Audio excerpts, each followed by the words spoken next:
Coach Pop, the standard you set, you showed up after I got drafted, you came to my island, you sat with my friends, my family, you talked with my dad. I thought that was normal. It's not. You're an exceptional person. Thank you for teaching me about basketball, but even beyond that, teach me that's not all about basketball. It's about what's happening in the world, about your family, just for everything. Thank you for being the amazing human being that you are.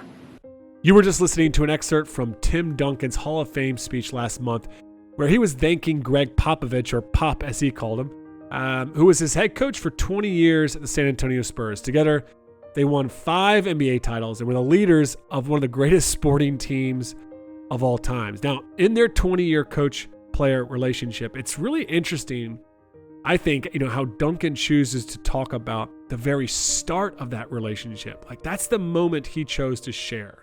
And if you don't know the story, Duncan was just, a 20-year-old kid drafted out of Wake Forest, and the first thing Greg Popovich did was fly out to his home in the Virgin Islands, where, as Duncan recalls in his speech, they just hung out. They just connected. And the story is powerful. And the fact that Duncan shows it as his most significant memory of Pop just shows you the importance, I think, of those first moments in a relationship. Pop knew Duncan could be the future of the franchise. He also knew Timmy, as he likes to call him, was just a young man with so much to learn. And he recognized his role, not just as a coach, but as a leader and as a mentor. And he started to build that connection so that he could fulfill that role. And now, over 25 years later, they are like the best of friends.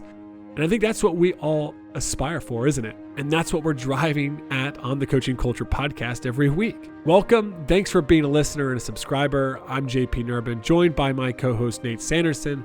This week, we continue our discussion on taking over a new program, and we specifically focus on the most important piece, the relationships, how we build those relationships from day one. Most of you are not likely taking over a new program, and yet I still know there's a lot of tips and tools that I think we're going to discuss that are really going to help you, whether you're year 1 or year 20. We really work hard to move from the theoretical to the practical on this podcast, to what can you apply with your team. And if you appreciate that, please consider not just subscribing to the podcast and leaving a review, but heading on over to thriveonchallenge.com, where you can subscribe to our weekly newsletter and also check out some free resources, articles with more tools to build your culture. Enough about that. Let's get right into Nate and I's conversation today around taking over a new program. JP, last week on the podcast, we talked about some of the initial steps that we recommend for coaches to take when they're taking over a new program. A lot of times when we walk in the door, we have great ideas for change. And we've talked a little bit about the importance of gathering information and trying to figure out how much appetite is there for change to be brought, whether it's culturally or in your systems or in your strategies. And this week, what we want to unpack a little bit here, I think, is the elixir for change. And that is the relationships that sort of undergird your ability to bring in new ideas and new systems and new ways of doing things. If I'm being honest, JP, that's an awareness that I haven't always had when I've walked into a new program. I can think back when I started at Springville and even last year as an assistant at Northland, just being consumed so much by the game. You're thinking about your new offense and you're thinking about what they know and what they don't know and how do we get all this stuff in, before the start of the season. And you're looking at summer workouts and open gyms and team camps, and all of those things can be consuming. And yet all of those things are more difficult when you don't invest in the time to start building the relationships that are going to make those things possible. When I think back to starting at Linn-Mar, even now at Mount Vernon, I think I've been much more conscious of trying to connect with players, trying to understand, where they're coming from, what their challenges are, what their schedules are like, what their ambitions are for the program, what basketball's meant to them in the past, than I have previously at other stops. And what we hope to get out of that is a partnership where the players are helping me to merge my vision with their desires for the program. And we're working in that direction together. But again, that doesn't happen if you don't invest early in the relationships. So one of the first things that I try to encourage coaches to do, and in their very first interaction with their team, is to really be intentional about the person that they're presenting. And that's really important that we do that so that we don't create some obstacles early on. We really want to try to position ourselves more as the guide, right? The guy that's coming in there to help them to achieve the things that are really important to them. So, a really powerful way that I've seen a coach do this recently in the mentorship program is that he talked about his experience and his journey to what led him to becoming the head coach of this program. But he did it in a way that he was kind of just communicating to his team, I've gone out there, I've done all these things to prepare me for this moment so that I could be the coach that you all needed to be. He wasn't discrediting himself in the process. He was talking about all the things that he did that, gave him credibility to become their head coach. But he was doing it in a way that I've done this, I've traveled this journey, I've studied the game, I've invested in mentorship, I've invested in, learning about offense and all these things so that I could be the coach that you guys need. And it was just a much different approach. Rather than coming in there and position himself as the hero, he positioned himself as the guide. And I think that was powerful because you do need to present yourself as a credible coach. And I think at the end of the day, this coach really positioned himself there as a servant. He was there, he was a credible coach, but he was there to serve them. He was there to lead them in that way. And I think that's really, really important to do from day one. Well, and I think oftentimes what players are looking for when the new guy walks into the room, whether it's the first meeting or the first practice or the first open gym, is one, somebody that we can believe in, and also somebody that believes in us. And however you can frame your opening meeting or your early interactions with players to position yourself in that place that you have credibility, but you also believe in what's possible for these individuals and this collective group, I think the better off you are moving forward. Now, JP, one of the books that you and I have referenced frequently over the years on the podcast is The Culture Code by Daniel Coyle. And in that book, he talks about organizations and groups that kind of go through 3 stages of culture. The first one being connections, the second one being trust that's built through shared vulnerability, and the third one being a shared purpose that drives the mission beyond playing basketball or making widgets or whatever it might be. And so when you start in a new program, trying to facilitate those connections and starting to build trust requires a little bit of vulnerability on behalf of the coach. Now, in the book, I like to use the reference of kind of the 3-legged race, right? Like I take a step forward, I reveal a little bit of myself, and I hope that players sort of respond and reciprocate that by slowly starting to reveal a little bit more of themselves. And together we kind of realize this is a safe place to be me. And that level and that feeling of trust begins to permeate as we start to walk into new things together. And as you and I both know, it can be hard to figure out how much to reveal and when and what's the right setting. And it can feel particularly vulnerable when, as the coach, you're the one taking the first step and sort of peeking around to see, is anybody going to come with me? Yeah, it's a really big challenge to know how much to reveal. And I guess this would be my encouragement is to focus on vulnerability in 2 ways. And the first way I'm not really good at, but is to reveal a bit about you, the person, not just you, the coach. We talked about revealing your coaching journey and trying to bring yourself a little bit of credibility as an effective guide for the team. At the same time, I think there's a time where you got to step back and talk about JP the human. And for me last year, it was really uncomfortable with my Irish team to sit back and do a 5-minute part of my presentation to the team. And my first getting to know them meeting was about JP the human, JP the dad, JP the husband, just about my own personal life story. And the story I told was telling myself, like the story of self-doubt and why that was hard for me was they don't care about me, and maybe some were like, why is this guy telling me about this? I don't care about this information. But I think it's important to share that so that they can start to see you as something else or somebody else other than just a basketball coach or a football coach or whatever. So you want to see them to see you as something more than just a coach. The other area of vulnerability I think is really critical early on is finding ways to say, hey, I don't know it all. I'm not perfect. I'm going to make mistakes. And when we do that, It's a little bit of vulnerability here that allows other people to maybe to start to accept that they're not perfect as well and that they make mistakes.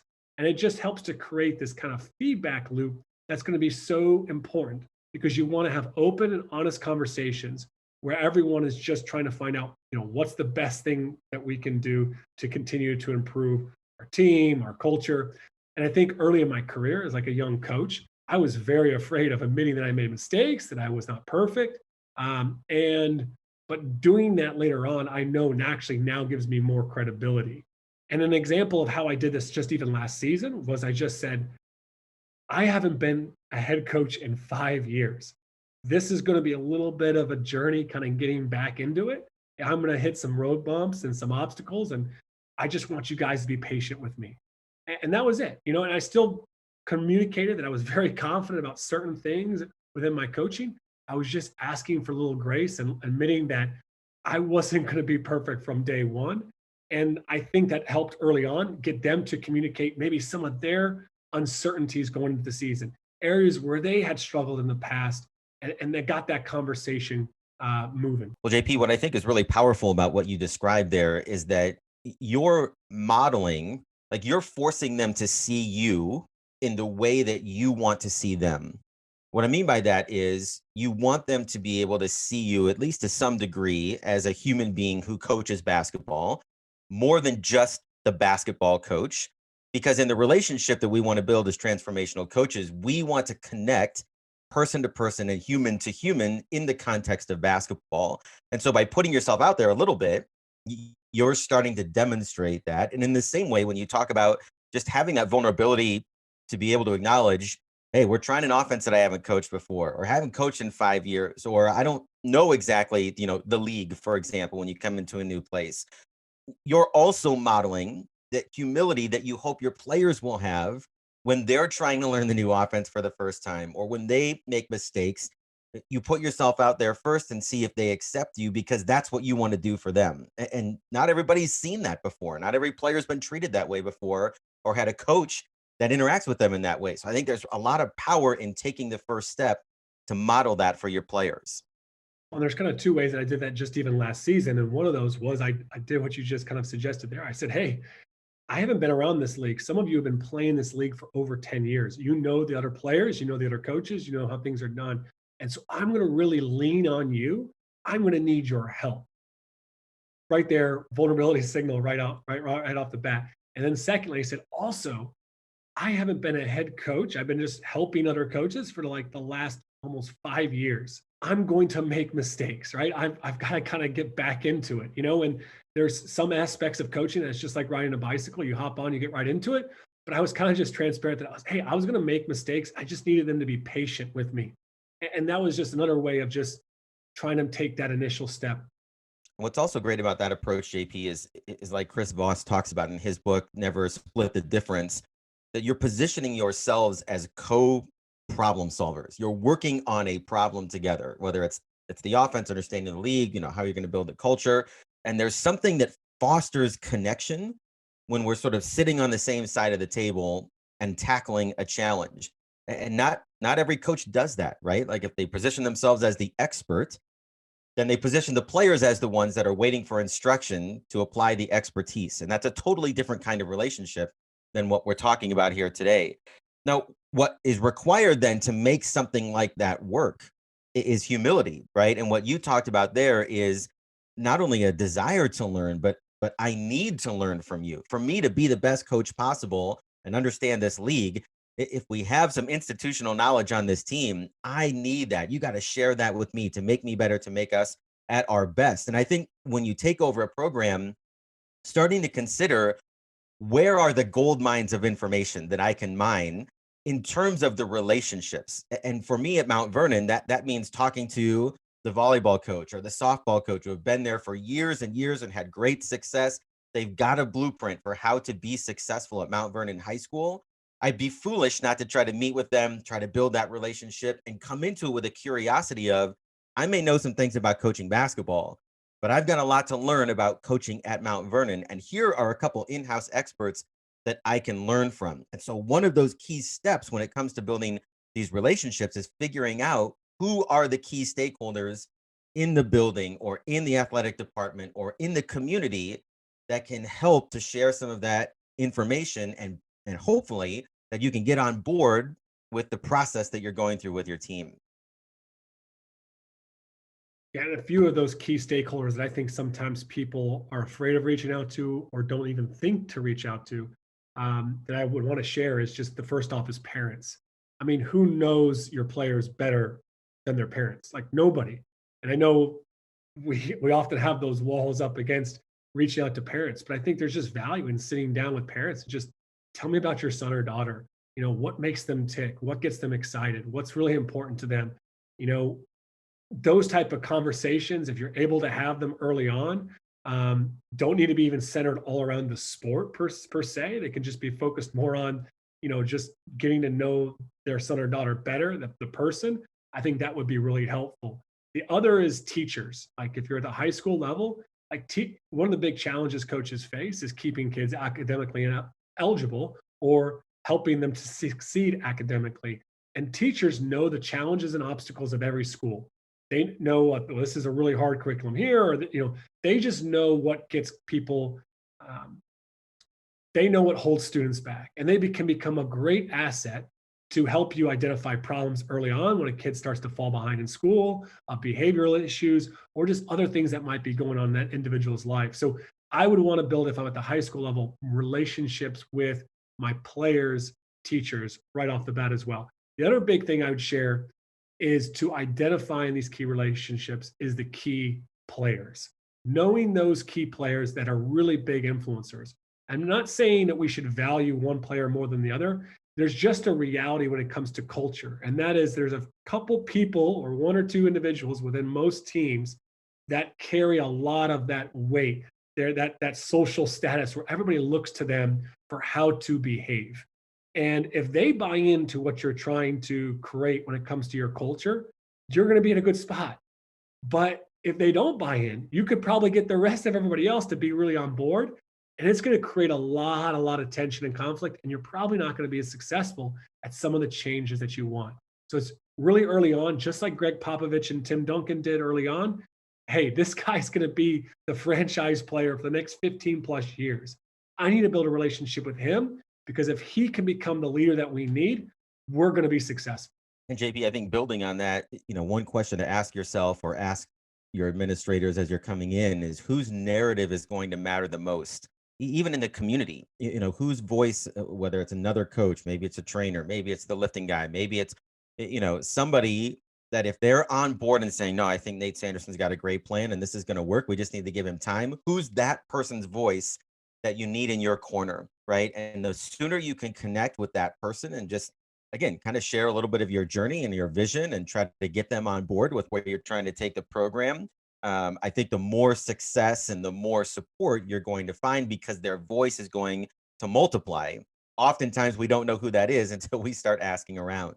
Now, one of the things that we've recommended on this program, again, over and over when it comes to building and sustaining culture is that having consistent one-on-ones with your players is maybe the most important thing that you can do. And JP, I don't know how you felt last year starting over in a new program and asking players to have individual meetings, maybe for the first time, in their career. Or I know that's not something that's been done at Mount Vernon before. And so I'm always a little bit wary, even now being a month, 2 months into my experience here of when can I ask for an individual meeting and what do I talk about the first time a player sits down with me one-on-one? If they've never done it before, you've never had a conversation, maybe just with them before, it can be a little bit awkward. So how do you approach those early one-on-ones? Well, I kind of shared this a little bit last week, was just how you create a space that they feel safe in. So I sent out the Google form. I'm trying to get their feedback, but then I was also like, hey, how would you like to meet for our first one-on-one? By phone, in person for coffee, video chat, whatever. So, and everybody has different circumstances, but it's just maybe trying to present a few options. I was going to be, I was really focused early on communicating, you're important to me. Your development is really important to me. This relationship is important to me. And I'm going to invest in these one-on-ones. And I was pretty explicit about it. When we talk about things that we're certain about, we're convicted on, like that was something from day one. I was like, just so you know, I'm going to really try to sit down and meet with you each one-on-one. periodically throughout the season. It was really explicit. So they knew this wasn't just like some one-on-one because I'm in trouble or it wasn't just like for them in particular. It was like across the board. And I remember reading in the book, The Cubs Way, where they talked about Theo Epstein and how he transformed, the Chicago Cubs to become World Series champions, about how they early on, one of their core principles was to be invested in the development of every player at every level of the Cubs organization. But what did that look like? It looked like these one-on-one conversations with the coaches on these player development plans where they sat down and they had conversations with players about where they saw them, what they needed to do to improve, and talked about a plan. And I remember reading just recently, as I was kind of looking back through that book, about how they talked about early on players that were young rookies would come in, and those first one-on-ones would be really awkward, and they would probably be a little bit more coach dominated. But as time went on, the players started to take control of the meetings because they were so invested in the growth, their own individual growth. They took ownership of it. So this would be my encouragement. Yes, there's some things you can do, but also just be patient with the fact that those first few conversations might be a little bit awkward before they start to take ownership of that relationship as well. I think another important point to make here, JP, is that when we say one-on-ones, that means something different to different coaches. I remember I had the opportunity to sit in on some preseason one-on-ones with one of the coaches in our program and just kind of observe these early interactions after about a week or two of practice. And I thought, oh, this is going to be awesome. I'm going to get to kind of see this guy ask some really good questions, and we're going to pull some information out of the players. And, it's going to give us some actionable intelligence to move forward and to help them grow into their roles. And that wasn't what it was at all. In fact, in this case, the coach had notes on a yellow legal pad, and he just kind of read off, here's your role. Here's where we see you playing. Here's what you need to get better at. And the player just kind of sat there and nodded. Do you have any questions? No, coach. Thank you. And that's it. They walked out the door. So what we're talking about here, certainly there's value in sharing information on the coach's perspective. But I think when I consider what would I want a one-on-one to look like in that setting, especially if I'm new into a program, I'm trying to learn about that individual. I'm trying to find common ground. I'm trying to find a place to connect beyond just the game of basketball. And in a lot of ways, I'm trying to use that one-on-one conversation to move the relationship along beyond the sport. I mean, if you think about, as a transformational coach, the kind of relationship that you'd like to have with your players after they graduate, we would hope, most of us, that that's more of a mentorship type relationship, right? It's where you have the ability to speak into their life and to encourage them to become the person that they want to be. But that's often not where the conversation begins, especially when you're starting into a new program. So if you think about, the continuum of, I coach a player and we have conversations about sport, I start to bridge into learning more about the human being that plays basketball, maybe by asking about their ambitions or what they'd like to do when they grow up, or their classes, their family. Like, we start to get to know them a little bit outside the uniform, with the goal of ultimately being able to fulfill that mentorship role. I'm trying to shape these early one-on-ones in a way that starts to move the needle beyond just the sport. Yeah. So like last week, we were talking about how you kind of have to gauge the appetite for change. Here, you're kind of gauging the appetite for relationship. And sometimes some of the coaches I work with, they're at Christian schools, or they're at, they're even just at colleges where they've recruited players, but they've been really explicit. When you come here, we're not just invested in your growth as a player, we're invested in who you are becoming. And they have those early on conversations in the recruitment process so that players kind of know what to expect. However, in the majority of programs, we're not necessarily laying down that expectation when someone joins our team. And so you have to kind of walk them through those, what I kind of call like the 3 levels of the relationship. One is where it's just coach and player, and that relationship though is very much focused on their time playing for you at that program. I think the next step is thinking beyond your years in the high school program or college. Like, do they want to go play pro eventually, or go play the collegiate level? Or even like, what do they want to pursue after high school or college, like as far as their career? And so we're kind of asking that question of, what do you want to be when you grow up? And I think the third level is about the person, who they're becoming. And that question is, who do you want to become? And that becomes the foundation. And you're not necessarily always asking that question explicitly. And it's kind of throughout that relationship that you come back to that. But many people that we will coach are not ready for that conversation. And then to engage in that way and to try to focus the conversation on that path would make them really, really uncomfortable and would just create a lot of resistance. So it comes down to knowing what's their appetite for the relationship, meeting them where they're at, and then moving forward. Well, I love the way that you describe those 3 levels of relationship. And I think the thing that I would add to that is that it really is the player that determines when that relationship advances. And that isn't something that's going to happen overnight or in your first one-on-one. I remember, starting at a new program and having a player that had a lot of potential and I knew had some issues going on at home that mom had shared with me. And, I didn't necessarily have permission from the player to know these things, but I knew that they affected her in the game, and at school and other places as well. And so part of what I tried to do throughout that season was just, again, find places to connect, right? Whether it was over M&Ms or what do you like in your smoothies or, vacation places in the summer or whatever. Just how can we have safe conversations where, we're bonding over something that we have in common, and then positioning myself as a safe place if she ever wanted to open up. If for no other reason, then she knew she had an ally in basketball that cared for her outside of basketball.